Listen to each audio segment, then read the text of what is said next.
Warahmatullahi wabarakatuh. Yang saya hormati Profesor Dr. Kori Yohana MM selaku Ketua Penguji, serta Bapak Ringga dan Bapak Sabu Hermawan selaku Penguji satu dan Penguji 2 saya, dan juga tanpa mengurangi rasa hormat kepada dosen pembimbing saya, Ibu Rina dan juga Bapak Osri. Di sini saya akan mempresentasikan sidang skripsi saya, yaitu dengan judul Faktor-faktor yang mempengaruhi niat menggunakan aplikasi akses BKI di Kota Bogor. Penelitian ini dilatar belakangi oleh inovasi PT KAI saat ini, di mana mereka menginovasikan digitalisasi mereka melalui aplikasi akses BKI yang pengguna ini dapat melakukan order tiket, pengecek jadwal KAI, dan segala macamnya. Di sini ada isu bahwa kebermanfaatan dan kemudahan aplikasi ini masih jadi pertanyaan karena di digitalisasi aplikasi KAI ini mereka menginovasikan pembelian tiket secara digital. Apakah pengguna ini masih berpengguna berdasarkan hasil prasurvei itu masih tidak merasakan dengan adanya inovasi ini, walaupun mereka melihat bahwa aplikasi ini sangat berguna untuk kemudahan mereka, dan juga tampilan fitur yang cukup um, tidak terbiasa oleh pengguna baru khususnya di keseharian mereka. Di sini ada urgency gap, yaitu ada antara tujuan KHI tadi memberikan inovasi, mempermudah pengguna, dengan antara pengalaman nyata pengguna yang sudah merasakannya. Nah, skala dampak besarnya itu apa sih? Skala dampak besarnya saat ini itu udah di-download 10 juta unggahan. Dimana kalau um, mereka tidak merasakan kemudahannya, mereka mungkin tidak ingin menggunakan aplikasi tersebut. Di sini dengan latar belakang tadi dirumuskan bahwa terdapat 9 rumusan dan tujuan penelitian, di mana di sini juga ada 3 poin mediasi, yaitu PU memediasi PU, dan juga attitude to work yang memediasi pengaruh PU dan PU yang pada akhirnya uh, diharapkan berpengaruh kepada behavior intention to use. Di sini untuk teori, saya menggunakan dasar teori teknologi acceptance model, di mana TAM ini merupakan penjelasan dari penerimaan teknologi melalui dua variabel keyakinan utama, yaitu PU dan juga perceived easy of use. Nah, di sini juga saya uh, untuk Y-nya itu ada behavior intention to use, yang dimana ini tuh merupakan suatu perilaku pengguna terhadap suatu sistem dan keputusan mereka untuk menggunakannya. Dan juga attitude sebagai sikap yang akan diukur nantinya sebagai mediasi di penelitian ini. Di sini juga ada dasar-dasarnya. Untuk TAM ada PU, yaitu uh, seberapa berguna sih suatu aplikasi ini dalam pelaksanaan tugas atau efektivitas keseharian para pengguna nantinya. Dan juga perception of use didefinisikan sebagai bagaimana si aplikasi ini mudah digunakan di berbagai pengguna maupun pengguna lama atau pengguna baru. Di sini ada juga PBC, Perceived Behavior Control, di mana ini penambahan dari TAM yang saya gunakan, di mana PBC ini merupakan pertimbangan suatu perilaku atas penggunaan aplikasi tersebut. Apakah si pengguna ini memiliki kontrol atau tidak terhadap aplikasi secara penuh. Di sini ada pengembangan hipotesis. Tadi eh, ada 9 hipotesis. Di sini saya rumuskan hipotesis satu, yaitu PU terhadap attitude secara direct. Di sini ada penelitian pendukung juga dari Andika bahwa PU ini menunjukkan bahwa semakin tinggi persepsi manfaat aplikasi dalam memudahkan transaksi, itu akan membuat semakin kuat niat konsumen itu untuk menggunakan suatu aplikasi itu. Maka saya rumuskan bahwa terdapat pengaruh positif terhadap PU terhadap ATT. Untuk hipotesis 2 ini terdapat pengaruh positif antara perceived of use terhadap ATT. Melihat penunjang penelitian terdahulu juga menyatakan hal yang sama, bahwa ketika suatu aplikasi mudah digunakan dengan salah satu indikator itu adalah navigasi icon yang membuat lebih intuitif, terus juga mudah dipahami. Nah, itu dapat mendorong attitude mereka itu positif yang pada akhirnya mungkin akan berpengaruh terhadap penggunaan mereka. Di sini ada hipotesis ketiga yaitu ATT terhadap BU di mana sikap tadi kan dinilai positif negatifnya. Ketika sikap itu positif, uh, maka akan sangat mendorong keputusan pengguna untuk menggunakan aplikasi tersebut. Untuk yang hipotesis keempat, penerimaan dirumuskan bahwa perceived usefulness itu mempengaruhi bersih behavior intention to use, di mana PO ini kan kebermanfaatan yang dirasakan pengguna itu uh, akan mempengaruhi niat penggunaan karena manfaat yang dirasakannya. Nah, di sini juga menurut Wang et al. 2022, 29,6% itu menyatakan hal seperti demikian. Di sini ada hipotesis yang masih direct, yaitu PBC terhadap BU, di mana ketika suatu kontrol pengguna terhadap aplikasi itu penuh dirasakan, maka mereka pastinya akan merasa bahwa oh aplikasi ini tuh cenderung benar-benar kita tuh memiliki kontrol terhadap aplikasi ini. Nah, semakin tinggi kecenderungan mereka menggunakan aplikasi karena merasa tidak dipengaruhi oleh pihak lain. Seperti itu untuk hipotesis enamnya.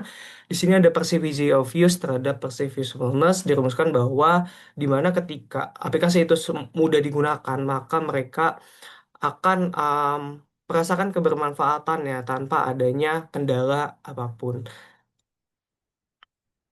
Di sini dirumuskan juga uh, hipotesis mediasi. Di sini ada tiga, di mana perceived office itu melalui perceived usefulness sebagai mediasi ketika um, kemudahan itu dirasakan. Ketika kemudahan dirasakan, mereka bisa merasakan juga kebermanfaatannya di yang tadi hipotesis ke-6, maka mereka itu ya, dirumuskan bahwa mereka secara penelitian terdahulu PU ini dapat um, sebagai jembatan untuk pada akhirnya itu ke behavior intervention.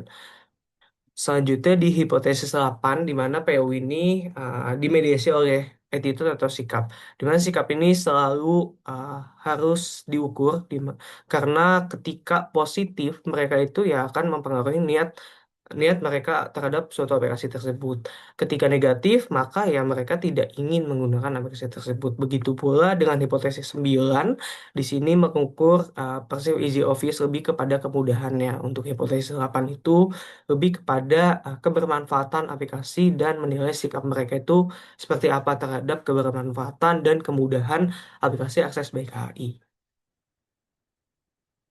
Dirumuskan bahwa kerangka teori untuk penelitian ini dimediasi oleh ATT dan juga PU yang hanya memediasi perceived easy of use, dan dirumuskan di sini ada 9 hipotesis. Baik, untuk tempat dan waktu di sini penelitian dimulai dari bulan Oktober 2025 dengan desain penelitiannya ini mengacu pada Sugino 2023 itu kuantitatif dengan populasinya ini di Kota Bogor difokuskan dan sampelnya ini kriterianya purpose sampling di mana kriteria itu domisili hanya di wilayah Kota Bogor, berusia 17-42 tahun, usia produktif, serta mengetahui atau familiar serta menggunakan 1 sampai dengan 2 kali aplikasi akses by HI. Dengan teknis pengumpulan data, di sini ada melalui Google Form tadi dan juga sosial media atau Play Store.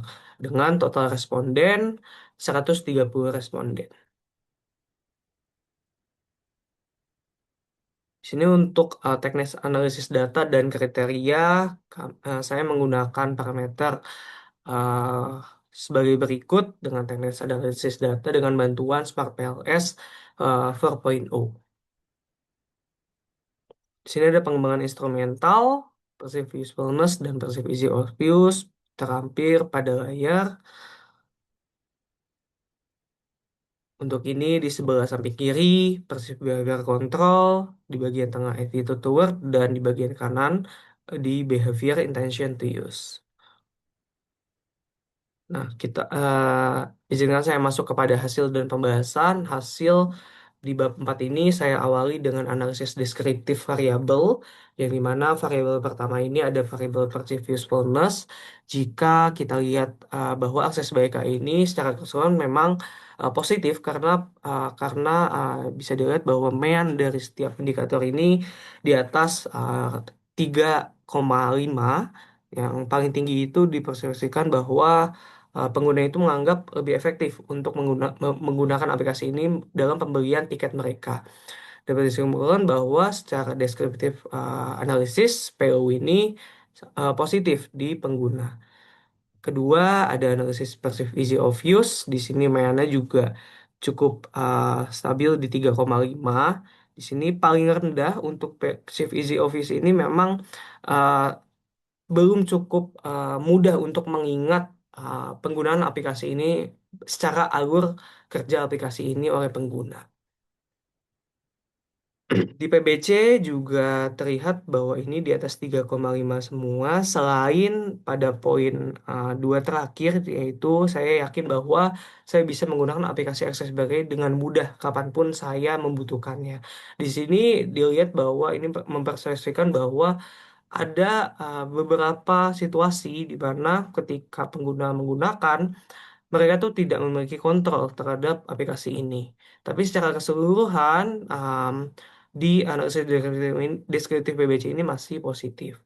Selanjutnya di analisis deskriptif ATT atau attitude to work, di sini yang cukup tinggi, mereka tuh merasa nyaman ketika menggunakan aplikasi akses BKI. Nah, ini tuh sangat bagus. Kenapa? Karena mereka menciptakan sikap positif untuk aplikasi ini.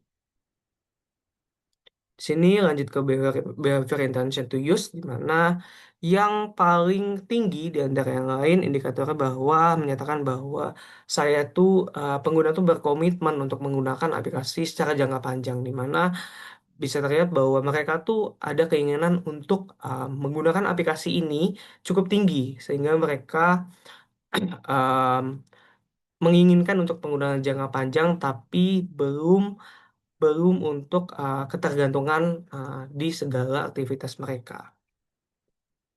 Ada uji convergent validity, penilaian dilakukan melalui nilai autoloading, di mana ini mengacu pada Hare et al. 2022 bahwa indikator dinyatakan valid apabila nilai loading faktor ini melebihi 0,70, di mana berdasarkan hasil pengujian seluruh indikator variabel ATT, BU, dan juga PBC, PU dan PU ini memiliki nilai autoloading di atas 0,70.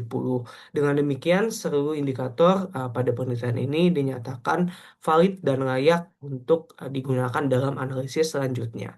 Yang kedua, pada uji diskriminan validity, penelitian ini menggunakan dua pendekatan, yaitu pendekatan HTMT, ini ada pada tabel di atas, dan juga di bawahnya ada Vernal-Laker Criterion, di mana hasil uji HTMT ini menunjukkan bahwa seluruh nilai antar konstruk berada di bawah 0,90. Artinya tidak terdapat tumpang tindih antara item satu dengan item berikutnya secara kontrukna.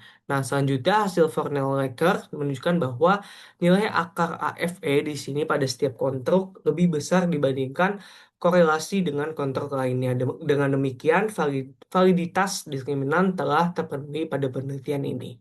Yang ketiga, pada uji reliability di bawah, di sini hasil pengujian menunjukkan bahwa seluruh nilai crown batch alpha dan juga crown batch reliability berada di atas 0,70. Selain itu, seluruh nilai AFA juga berada di atas 0,50. Nah, hasil ini menunjukkan bahwa seluruh konstruk dalam penelitian ini reliable dan memiliki konsistensi internal yang cukup baik.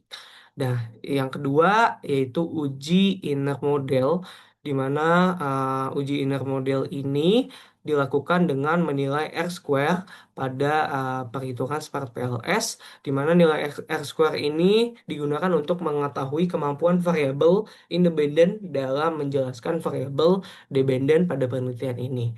Berdasarkan hasil pengujian bahwa ATT ini memiliki R square sebesar 0,707, artinya sebanyak 77% variasi ATT ini dapat dijelaskan oleh variabel independen dalam model penelitian kali ini.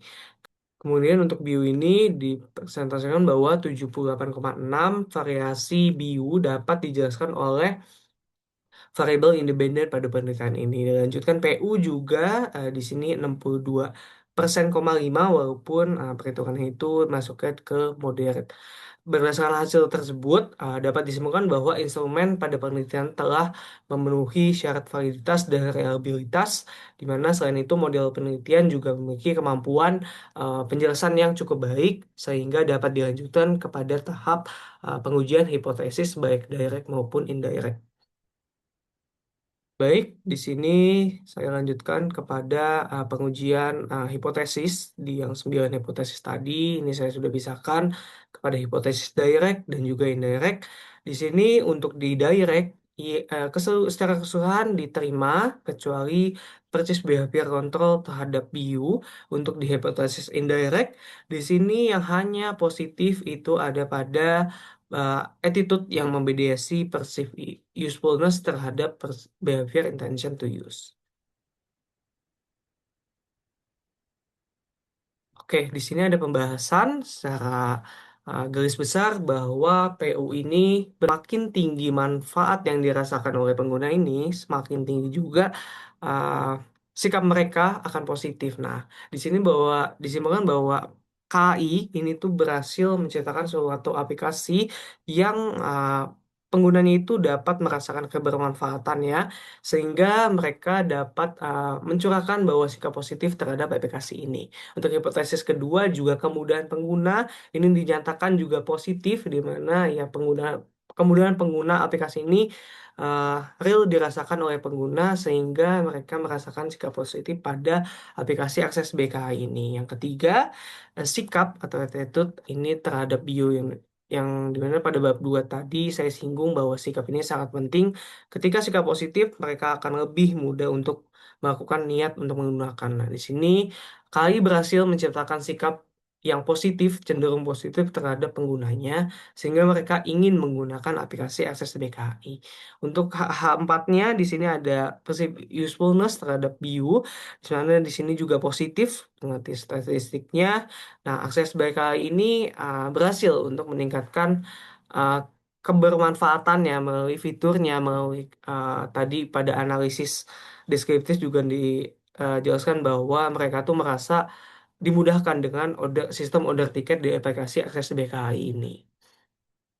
Untuk PBC terhadap BU dinyatakan negatif, menyatakan bahwa akses BKI ini belum sepenuhnya dimiliki kontrol oleh pengguna. Dan terdapat juga pengaruh yang lebih dominan seperti perceived of use maupun PU tadi.